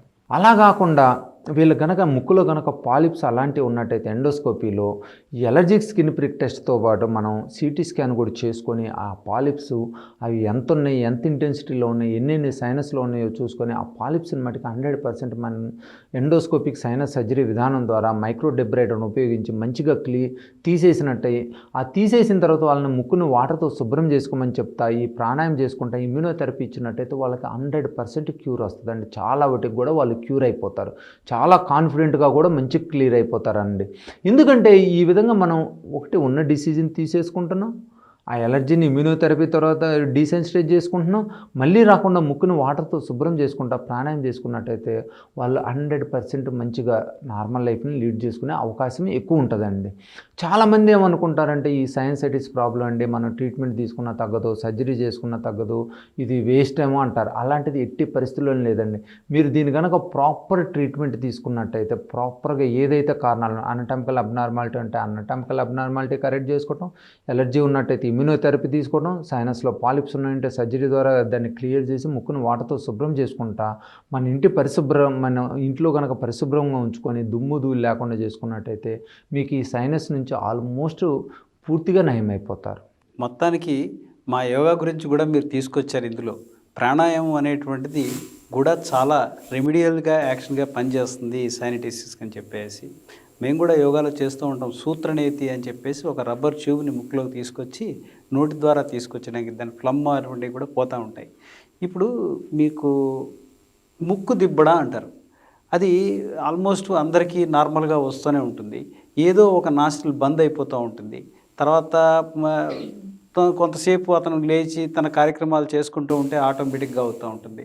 ఇటువంటి దిబ్బడ అనేటువంటిది అసలు ఎందుకు వస్తుంది అంటారు? దానికోసం ఏమైనా చిన్నపాటి ఎక్సర్సైజ్లు ఏమైనా ఉంటాయా? ఎట్లా చేయవస్తే బాగుంటుంది అంటారు? ఈ ముక్కు దిబ్బడ అనేది సాధారణంగా ఏంటంటే జనరల్గా 100లో 99 మందికి 2 రకాల కారణాల నుంచి వస్తుందండి. ముక్కులో బోను వంకర ఉండటం వలన కానీ, ముక్కులో ఇన్ఫీరియర్ టర్బినేట్ హైపర్ట్రోఫీ ఉండటం వలన కానీ, ఈ 2 సాధారణమైన కారణాలు. ఇది మనం ఒక్కసారి ఎండోస్కోపీ చేసుకున్నట్టయితే ఎండోస్కోపీలో మనకు చాలా క్లియర్గా తెలిసిపోయింది ముక్కులో కండలు పెరిగినాయా, లేదా బోను వంకర ఉందా, లేదా రెండూ కలిసి ఉన్నాయా. ఓకే. ఒకవేళ బోను వంకరుండి ముక్కు దిబ్బడు వస్తుంటే మటుకి దానికి మనం ఆ బోను వంకరని సెట్ చేసుకున్నట్టయితే నయమైపోతుంది. ఆ బోను వంకరని సెట్ చేసి స్ట్రైట్గా పెట్టినట్టయితే గాలి చాలా ఫ్రీ అయిపోతుంది, దిబ్బడు అనేది పోతుంది. అదే ముక్కులో కండ పెరిగింది అనుకోండి, దీనికి ఫస్ట్ ఏం చేయాలంటే మనం ఈ బ్రీతింగ్ ఎక్సర్సైజ్ చేసుకొని స్ట్రెస్, ఈ మధ్యలో చాలామందికి నేను చూసింది ఏంటంటే ఈ ముక్కులో కండ అనేది స్ట్రెస్ నుంచి పెరుగుతుంది అన్నమాట. ఈ స్ట్రెస్ ఉన్న వాళ్ళకి ముక్కులో కండ పెరిగిపోయి ఆ టర్బినేట్ హైపర్ట్రోఫీ వచ్చేసి ఎస్పెషలీ లేడీస్లో వాళ్ళకి ఏంటంటే ఈస్ట్రోజన్స్ అలాంటివి ఉండేవి. అవి ఏం చేస్తాయంటే ఈ మ్యూకోజల్లో ఆ హైపర్ట్రోఫీ గ్లాండ్ని హైపర్ట్రోఫీ చేస్తే బ్లడ్ వెజల్స్ని డైలేట్ చేస్తాయి. ఈ రెండింటి వలన ఈ లేడీస్లో ఎస్పెషలీ ఈ మెన్స్ట్రువల్ పీరియడ్స్ అప్పుడు టెన్షన్స్ ఎక్కువ పడుతున్నా కూడా ఈ హార్మోనల్ చేంజెస్ నుంచి ఈ ముక్కులో కండ చాలా ఎక్కువ పెరుగుతూ ఉంటుంది అన్నమాట. సో ఇక్కడ ప్రాబ్లంను మనం తెలుసుకుంటున్నాం. ఒకవేళ ముక్కులో కండ పెరిగినట్టయితే టెన్షన్స్ని తగ్గించుకొని ప్రాణాయామం చేసుకుంటా కొంచెం ఆవిరి పట్టుకుంటే ఎక్కువ మందికి రిలీఫ్ వచ్చే అవకాశం ఉంటుందన్నమాట. అలా కాకుండా ఎక్కువ స్ట్రెస్ పడుతున్నా లేదా మనం ఎన్ని ప్రికాషన్స్ తీసుకున్నా కూడా ఆ ముక్కులో కండ తగ్గలేదు అంటే అది సింపుల్గా ఇన్ఫీరియర్ టర్బినోప్లాస్టీ అంటనమాట. లేజర్ ద్వారా కోయాబులేటర్ ద్వారా ఆ టర్బినేట్ను కొంచెం సైజ్ తగ్గించినట్టయితే చాలా గాలి ఫ్రీ అయిపోద్ది అనమాట. చాలామంది కూడా ఈ మధ్యలో నేను అబ్జర్వ్ చేసింది ఏంటంటే ఇంటర్మీడియట్ చదివే అమ్మాయిలకి ఎస్పెషల్లీ ఎంపీసీ బైపీసీ చదివే వాళ్ళకి స్టేట్ ర్యాంకుల కోసం నేషనల్ ర్యాంకుల కోసం చాలా స్ట్రెస్లో ఉంటున్నారనమాట. వీళ్ళు ఎస్పెషల్లీ ఇంటర్మీడియట్ 11-12 ఇయర్స్లో ఈ హార్మోనల్ చేంజెస్ నుంచి కానీ ప్యూబర్టల్ చేంజెస్ దాంతోపాటు ఈ స్ట్రెస్ ఇవన్నీ యాడ్ అయిపోయి టర్బినేట్ హైపర్ట్రోఫీ చాలా మందికి వస్తుందన్నమాట. వాళ్ళే ఏం చేస్తున్నాం అంటే ఇంక ఎగ్జామ్స్ వల్ల వాళ్ళకి టెన్షన్స్ ఎలాగూ తగ్గట్లేదు, వాళ్ళకి సింపుల్గా ఆ లేజర్ ద్వారా ఆ టర్బినేట్ సైజుని తగ్గించినట్టయితే వాళ్ళు చాలా గాలి ఫ్రీ అయిపోతుందన్నమాట. చాలామంది కూడా ఈ మధ్యలో 4-5 మినిమం వాళ్ళు ఈ సర్జరీ చేసిన తర్వాత చాలా హ్యాపీగా ఫీల్ అవుతుంది. ఈవెన్ దో ఇంతకుముందు వాళ్ళకి స్నానం చేసిన తర్వాత చాలా బాధపడేవాళ్ళం అండి. తల స్నానం చేసినప్పుడు అయితే ముక్కు మూసిపోయేది, చాలా కష్టపడాల్సి వచ్చేదని. ఈ సర్జరీ చేసిన తర్వాత సింపుల్ సర్జరీ ద్వారా మ్యాక్సిమం రిజల్ట్ వస్తుంది అనమాట. సో ఈ దిబ్బడు అనేదాన్ని చాలా సింపుల్, మనం ప్రాపర్గా డయాగ్నోజ్ చేసుకొని దాని అనటామికల్ ప్రాబ్లం ఉండి అది కూడా మనకి మెడిసిన్స్తో తగ్గలేదు, లైఫ్ స్టైల్ చేంజెస్ తోటి యోగాతో కూడా తగ్గలేదు అనుకుంటే దాన్ని మనం సింపుల్ సర్జరీ ద్వారా కరెక్ట్ చేసుకొని వాళ్ళకి ఆ ముక్కు దిబ్బడి నుంచి పూర్తి రిలీఫ్ ఇవ్వచ్చండి. ఇప్పుడు యాక్చువల్గా ఫ్లమ్ అనేటువంటిది యాక్చువల్లీ ముక్కు ద్వారా లోపలికి వెళ్ళి మళ్ళీ నోటి ద్వారా గొంతుకి వచ్చేస్తూ ఉంటుంది. ఈ ముక్కు దిబ్బడ ఉన్నది కూడా ఆ విధంగానే పోతూ ఉంటుంది అనుకుంటాను. ఎస్ అండి. ఈ ముక్కు దిబ్బడిలో ఉన్నల్లో ఈ ముక్కులో బోను వంకర ఉన్న కండ పెరిగినా కూడా ఈ ముక్కులో సెక్రీషన్స్ అనేవి గొంతులోకి వెళ్తూ ఉంటాయి. దీన్ని పోస్ట్ నేసల్ డ్రిప్ అంటాం. ఈ పోస్ట్ నేసల్ డ్రిప్ ఉన్న వాళ్ళకి మనం ఒకసారి ప్రాపర్గా ఎవాల్యుయేట్ చేసుకుని ఎండోస్కోపీ సిటీ స్కాన్ ద్వారా ఎండోస్కోపీలో మనకు ఆ ముక్కు దూలం వంకర ఆ కండ పెరిగింది తెలుస్తుంది, సిటీ స్కాన్లో సైనసైటిస్ ఉందా లేదా అని తెలుస్తుంది. మనం ఏదైతే ప్రాబ్లం ఉందో ఆ ప్రాబ్లంని జాగ్రత్తగా మనం మెడిసిన్స్ ద్వారా కానీ లైఫ్ స్టైల్ చేంజెస్ ద్వారా కానీ లేదంటే సర్జరీ ద్వారా కానీ కరెక్ట్ చేసుకున్నట్టయితే ఈ ముక్కులోంచి గొంతులోకి వెళ్ళి phlegm problem, post nasal drip problem అనేది పూర్తిగా నయమైపోతుంది. సార్ ఇప్పుడు మళ్ళీ గొంతు దగ్గరికి వచ్చాం కనుక ఇప్పుడు ఈ టాన్సిల్స్ ఆపరేషన్ అంటారు. ఎందుకు అసలు టాన్సిల్స్ అనేది ఆల్మోస్ట్ అందరికీ ఉంటుంది నార్మల్గా హ్యూమన్ బాడీలో. అవి తీసేయవలసిన పరిస్థితి ఎప్పుడు వస్తుంది అంటారు, ఎందుకు తీయాల్సి వస్తుందండి? ఈ టాన్సిల్స్ అనేవి నార్మల్ అనటామికల్ ఆర్గాన్ అండి. ఎప్పుడైతే మన బాడీలో ఏదైనా చూడండి, ఏదైనా రికరెంట్ ఇన్ఫెక్షన్స్ వచ్చినా, ఇన్ఫెక్షన్ వచ్చి తగ్గకపోయినా అది మనం తీసేయాల్సి వస్తుంది. మనం స్కిన్ అనుకోండి, స్కిన్ కూడా సింపుల్ ఇన్ఫెక్షన్ వచ్చి మందులతో తగ్గిపోతే పట్టించుకోం. అట్లా కాకుండా దాంట్లో యాప్సెస్ కానీ చీమ్ కానీ ఏదైనా ఫామ్ అయ్యి ఆ స్కిన్ అంతా డ్యామేజ్ అయిపోయింది అనుకోండి, దాన్ని మనం తీసేసి స్టిచ్ చేయాల్సి వస్తుంది. అలా బాడీలో ఏ ఆర్గాన్లో అయినా కూడా మనకి ఏదైతే సింపుల్ ఇన్ఫెక్షన్ వచ్చి మందులతో తగ్గట్లేదో, దాని నుంచి ఫర్దర్ ప్రాబ్లం క్రియేట్ అవుతుందో అప్పుడే మనం దాన్ని తీసేయాల్సి వస్తుంది. అలానే టాన్సిల్ కూడా నార్మల్ ఆర్గాన్ అనమాట. గొంతులో రెండు పక్కల టంగ్కి పోస్టీరియర్ ఫెరింజియల్ వాల్ దగ్గర ఆ టాన్సిల్ పిల్లర్స్ నడి మధ్య ఉంటాయి అన్నమాట. దీన్ని ఈ టాన్సిల్స్ అనేవి రికరెంట్ ఇన్ఫెక్షన్స్ వస్తున్నా, లేదా బాగా సైజ్ ఎక్కువయ్యి దాని నుంచి గురక ఎక్కువ వస్తున్నా, లేదంటే గాలి తీసుకోవడం ఇబ్బంది అవుతున్నా కూడా ఆ టాన్సిల్స్ తీయాల్సి వస్తుంది అనమాట. నార్మల్గా మనం తీయం. ఏదైతే బాడీలో మనం ఏది చూసినా కూడా ఏదైతే మనకు హామ్ చేస్తుందో, దానివల్ల నష్టం అవుతుందో దాన్నే మనం తీసేస్తాం అన్నమాట. ప్రతి ఆర్గాను నార్మల్ కదా, బాడీలో ఉంది కదా అని మనం దాన్ని ప్రాబ్లం క్రియేట్ చేస్తున్నా, దానివల్ల నష్టం ఎక్కువ జరుగుతున్నా దాన్ని ఉంచడం మంచిది కాదు.